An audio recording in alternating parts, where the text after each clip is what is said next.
Why love superficially when we can go from hello to epitome, manifesting destinies? Hello, Leo.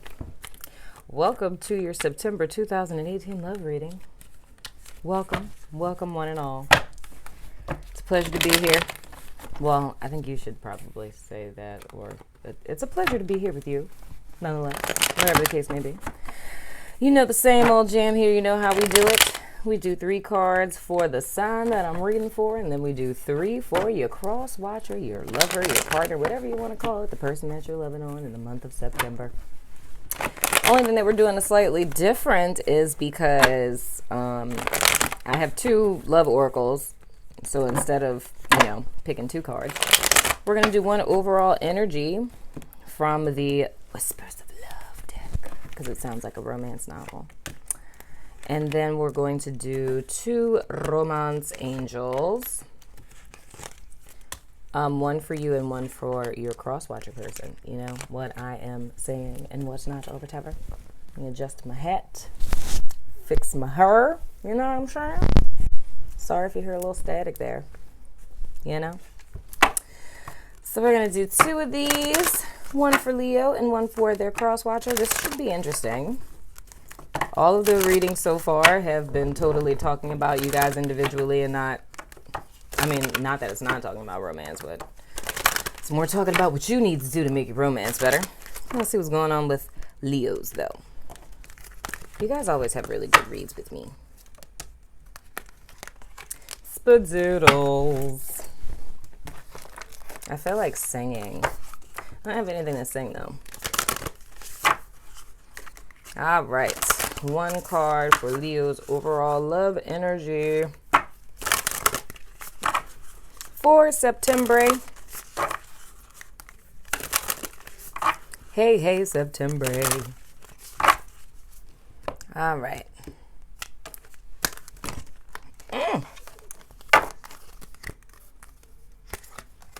Okie dokie, lemon chokey. So the overall energy for Leo. Be authentic to who you are, Leo. Dag-nabbit son of a gun. You are asked to be real and true pertaining to who you are and how you feel. You better honor those feelings, dag-nabbit son of a gun. I said do it.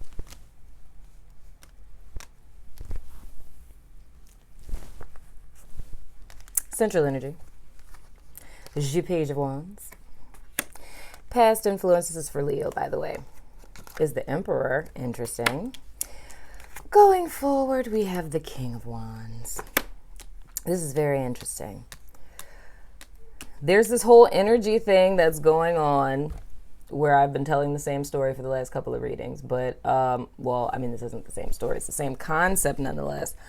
But I see you guys kind of embodying your power. I more or less see this as like a spiritual influence, right? So I'm seeing it as though... just heard something else, but let me go ahead and finish the storyline first. So for some of you, the whole theme has been so far everyone's stepping into their power and going in the direction of what it is that they want so far for Aquarius, Pisces, and Gemini, right? So with you guys, I see the same, slightly different, but in the fact of I see it being a spiritual influence. So it's more or less, how do I want to say this? It's almost like waking up one day, getting very, very clear on where you've been screwing up in life, realizing that you're a powerful being, right? And you presently going in the direction of that, right? You guys in the immediate future manifesting as the King of Wands is like the human version of the spiritual influence. So the Emperor is spirit giving you this impression of this is who you are. You're powerful. You could run a whole freaking empire in this piece. But as a human, you're manifesting it as a king. So in other words, what I'm seeing with this is you guys embodying your passion. So if this is in the sense, because all of these are coming off, you would think this is a general spiritual reading, but this is the same thing that's happening for everyone. But again, it's still this testament to you getting right with yourself and then going in the direction of what it is that you want. I literally feel like September is the freaking singles month, Because a lot of these, and it could also be for people who are in relationships, but every message that I'm getting is very singular in the fact that it is the person, like, and what the person needs to do. So that's really what I'm seeing for Leo. It's like the thing I'm seeing with you guys is kind of seeing the power and the influence that you have and going in the direction of that, right? Now, the other narrative that I hear with this is that, I don't know, it's like cutting ties with a dad, right? So it's kind of like, and this, of course, is going to tie into your relationship because I said that earlier too, is our parents are pretty much like our first example of what love relationships are like. So we kind of subconsciously end up replicating what it is that we saw with our parents, for good or for bad. And for some Leos, what I'm kind of sensing is whatever effect your dad had, and I'm getting it in the perception of like he was kind of stern, nothing he ever did was good enough type of deal. I kind of feel energetically you're cutting ties with that father figure person. And I mean, this could also be a partner that's kind of controlling and manipulative in a sense, but what I heard was father. But whatever effect your dad has on you and has of your self-concept that's been having you show up like a page in life, so to speak, because it's kind of like, okay, when you have an emperor of a kingdom, you can't have two emperors. You can only have one emperor, right? That runs an empire. And I kind of feel like, and this more to me is for Leo males, it's like you haven't come into your own, or you haven't stepped into your power of who you are, because even though you and your dad may not live in the same house, it's just the emotional and mental effect that he has had on you that has been having you showing up like in a submissive place as a page, right? So the thing that I see for you guys is that you're cutting ties with, and I don't want to call your daddy toxic because I don't know your daddy like that, you know, going around calling people daddies toxic, you know. But it's like whatever effect that he's had on you in a mental space, and how it's almost like I'm seeing it like a block. It's like stuff that this dad or father figure has told you. It's given you this perception of yourself to where you have always been afraid to fully be yourself because there's not enough room in an empire for two emperors, right? So it's not to necessarily say that you guys still live together. It's just that you're carrying them around in a mental space to the point to where they're influencing decisions that you're making, right? So what I'm seeing for you guys going forward is stepping into your power fully, like you being the king that you are. And for my single people, because it really feels like I'm talking about a single person, this is going to draw in what it is that you're looking for, what you're desiring, and what you want, right? Now, for others of you, it may be some of you leaving an Aries person and going in the direction of another fire sign person, which is Leo, Sagittarius, or another Aries.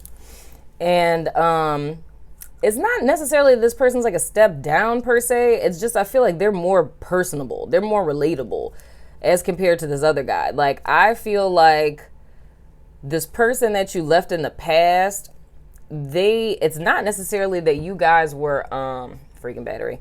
It's not that you guys were on two different levels, but they kind of made you feel that way. You know what I'm saying? Like, they made you feel like they were really, really up there, and like you're just like this little peon that's in their world that you don't belong in. That's not healthy. But this person that I see that you guys are going in the direction of, I feel like is more in alignment with who you are, and you're going to feel more of an equality with them. Oh, and how perfect. The oracle you guys have is you deserve love. You are lovable. So for those of you who've had like a negative, male father figure influence, or even if you left a relationship with someone who kind of made you feel like you weren't good enough, I think it's imperative to note, right, that you deserve love, dagnabbit, son of a gun, okay?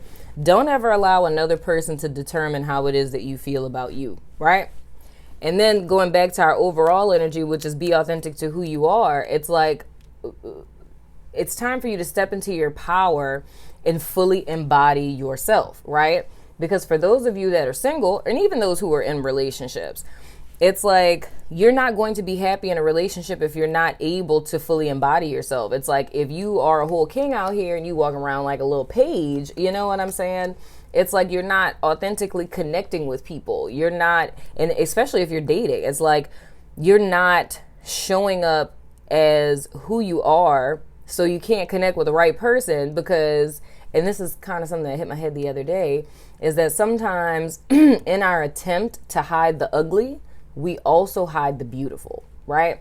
So that's more or less in the sense that, you know, I mean, truth be told, all of us are faulty. We're all flawed. We're all screwed up and dysfunctional in some way or another. It's the truth. You know what I'm saying? But we have a tendency to overestimate our faults to where we think we're like weird, crazy, strange, awkward, people will reject us type of deal. And in an attempt to hide those ugly parts of ourselves that we think people will reject, we also hide the things that are the absolute most beautiful and most lovable things. Even those things that we think are reject worthy, those may be the quirks that somebody completely, adores. But if we end up going through life trying to hide those parts of ourselves, like I said before, we can end up hiding that beautiful part of ourselves too.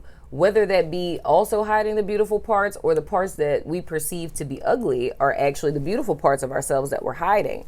So the thing that's most important, which reminds me of another quote, I didn't write this one, but it's just the thought of, how did it go? I'd rather be hated for who I am than loved for who I am not. And that resounds to me so deeply because I feel the greatest disservice that we can do to ourselves in this life is to not show up as who we are. It is better to be who you are and people hate you and reject you and shun you and you find that small group of people that adore you and think that you're amazing than to spend your entire life living a lie and pretending to be someone that you're not and having the false praise and the false support or, a half-ass relationship, from someone who's loving a pseudo version of yourself, I honestly believe that the greatest compliment that a person can give you is loving you for who you are. And I feel like you owe that to yourself. But it's also understandable to me why it's a little difficult to show up as your authentic self. For those of you, if you had a parent or any type of, parental figure or an ex-husband or an ex-wife that constantly told you that you were shitty or wrong or, faulty in some kind of way. It's like when you consistently hear negative things like that from someone, you start to believe it. You begin to internalize it over time and your perception of yourself starts to get distorted, So if you never listen to anything else that I say, embrace the beauty of who you are. Do us the great service of showing up as that because I'd love to know you. I'm sure there's tons of other people out there who'd like to know you as well. And it's also going to get you what it is that you desire because you freaking deserve it because you're freaking amazing, Leo. Did you hear me? God damn it. I said you're amazing. God damn it, son of a gun. Move it on to the cross watcher. Their central energy is the 8 of Pentacles. Hard work and dedication. God doggone son of a gun. Past influence. Ooh. 9 of Wands. Got a little suspiciousness going on there. They've been through some things. Going forward, we have the 10 of Pentacles. Very interesting. Oh my gosh, I love your cross watcher. Let me look at their oracle. Oh, unrequited love, dag nabbit. There's not enough attraction or chemistry to keep this relationship going. Now let me tell you something, Leo. I don't know if you've met this person. I don't know if this is somebody that you may have your eye on. I don't know if it's someone that's never come into your life. If this is a person that Leo is in a couple with, I'm a little worried. Let me see, which one do I want to start with first? Okay, let's start with couples. So if this is a person that Leo is in a couple with, man. And then I feel like I have to say this can go flippy floppy.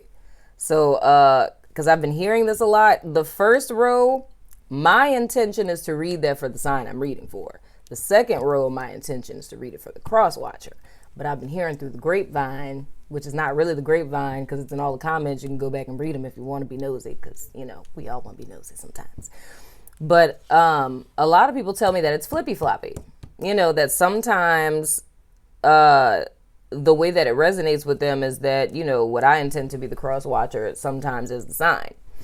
We'd be here all day. I sort of kind of tried to go through that with Aries. No, I'm lying. I tried to go through that with Aquarius, and it was a lot. So it's general. Apply it where you need be. So back to what I was saying. If this is a couple, if this person is like someone that's connecting with you, Leo, it's a tad bit of concern for me.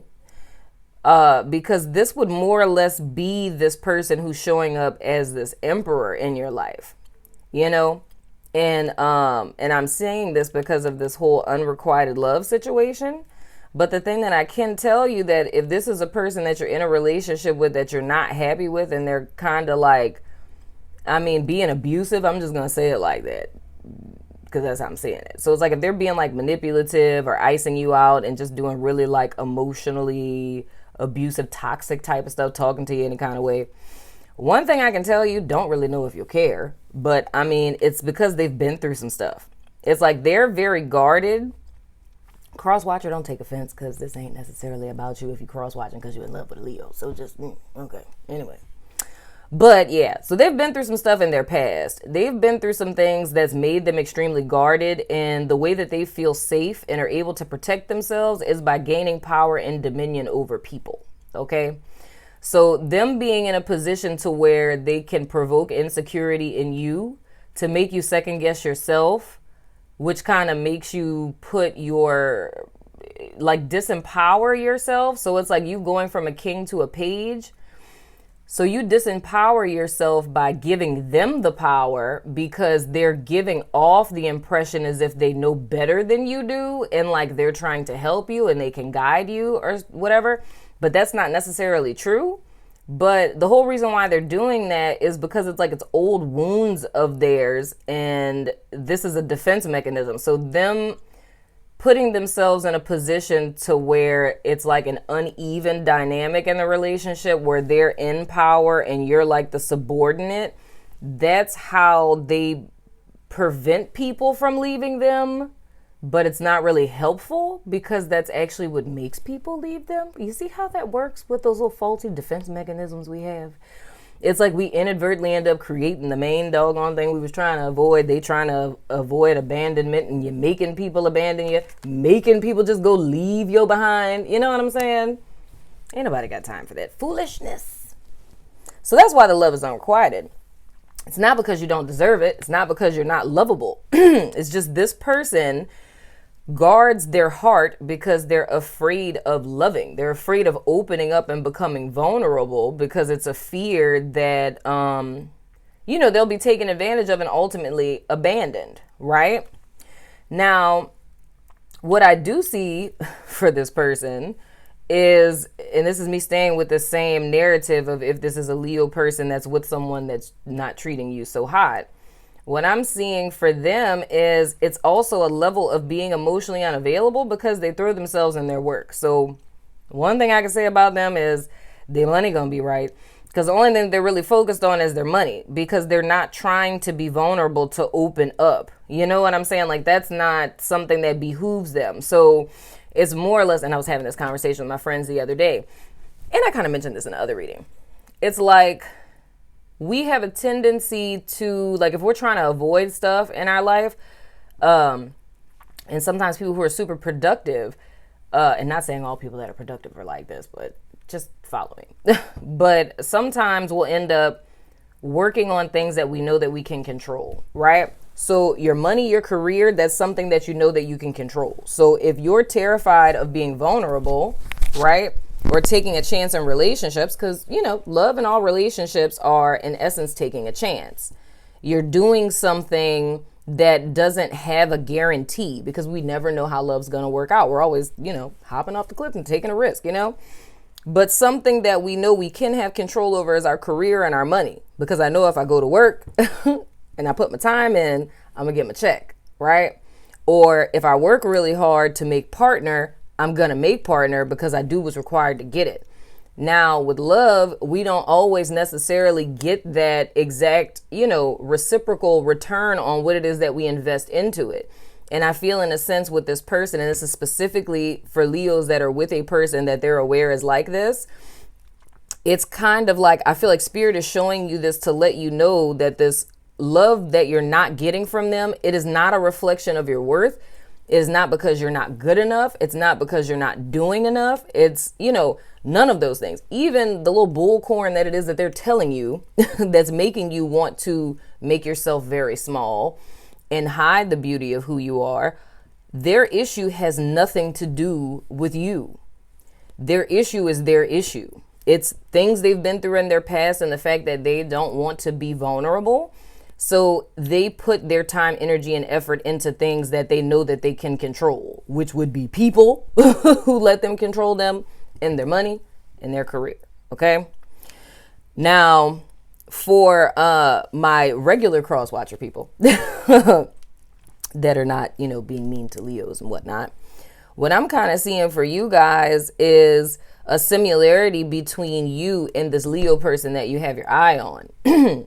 A lot of pain and disappointment that you've had in your past, or a jerky kind of partner that you had in your past, is very similar to this person that this Leo was dealing with. So I see that that's a commonality in the two of you. I do see that energetically, at least in a physical sense, you're a little bit farther ahead than them, because I feel like your way of healing from the situation that you got out of was to focus on yourself and to focus on your money and your career. And I see that that's working out very well for you. And I think it's a beautiful thing with Leo as well, because they're energetically cutting ties with how this, their past situation with either a parental figure or a person that they were dating was affecting them. And now they're going to stand into the authentic truth of who they are. So I see that both of you have done that. It's like Leo is in that process of it. You're already in the process of it. And if you guys do come together, you're both going to be meeting each other on equal ground, in the sense that both of you are showing up as your authentic selves, because you've both put that work into yourself. You know what I'm saying? So for Leos, there's somebody who has their eye on you that you got some stuff in common with. Dag nabbit son of a gun. Can't wait to see you guys get together and whatnot. So both of you freaking deserve love. You need to embrace your beautiful, authentic selves, because you are awesome. Dag nabbit. So we're going to throw the dice of resonance from my new subbies. This is just the thing that we do. Make it a little more interesting. If you feel like the reading resonated, this will tell you whether or not it resonated. I mean, it might not. I don't know. So we have Virgo, Sagittarius, and the Venus sign, or the female symbol. So that means that this person can be, their Venus sign can be in either Sagittarius or Virgo, or it could be a girl who's a Sagittarius or a Virgo. And kind of looking at these cards, the fact that with Crosswatcher, I see fire and I see earth. Very well could be a chick that is a Sagittarius or Virgo, or a dude, whatever. It's your life. I just read about it in the cards, whatnot. And then, of course, for up here, the cards that we have for Leo, those are all, well, I mean, not including the Emperor. Those are wands, so that's fire signs. So that could also be Sag. However that works out in there for you. But I love you, Leo. Freaking awesome face. I'll see you guys sooner than later. I'll be back with some other stuff. I haven't decided what it is yet, but I hope you enjoyed your reading. Let me know in the comments what you thought about it and who this Emperor person is. I'm gonna punch him in the butt for you. Dag nabbit. Love your face, Leo. Deuces.